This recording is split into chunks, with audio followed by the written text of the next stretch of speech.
students, welcome back. Now let's see the program to create unchecked exceptions. So checked exception means the user itself need to mention the what type of exception is it and how to handle. Everything has to done by the user. Okay, the programmer has to done. So unchecked exceptions by default is handled by the compiler itself. Implicitly the compiler will going to be handled. Okay, so in which cases it is going to be handled, I will explain. So here a code snippet I have given. A class negative number exception extends runtime exception. Suppose if you write the extends exception means it comes under the checked exception. So whenever you mention the runtime exceptions are nothing but unchecked exceptions, because the compiler is going to be handled. So that's why unchecked exception. Okay, the same program I am taking. So first class demo is loaded, open brace executed, compiler search for the main method. So here the main method is there. Now coming to the main method. So the main method is loaded. Okay, so integer x, whatever the argument I am using is of string type. So convert the string type into integer by using the parseInt method.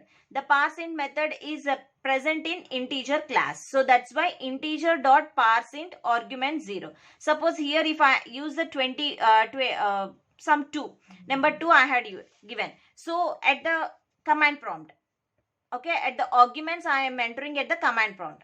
So that 2 will be copied into x. Okay, so now an object has to be created. If you want to access the instance method, so this is cube is an instance method.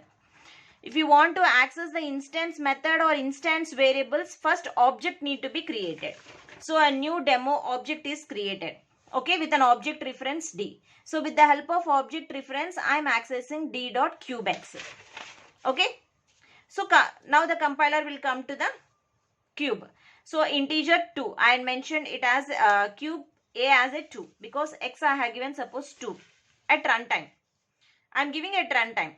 If 2 is greater than 0, system out println a into a. So 2 cube is going to be printed. Else it throws the negative number exception. So for negative number exception, you no need to write the catch block. Okay, by default the compiler will check it. Okay, because it is a runtime exception. So runtime exception is an unchecked exception. So here the Java compiler implicitly provides the try and catch blocks. You are no need to include the try and catch blocks here. When you have used the extends runtime exception.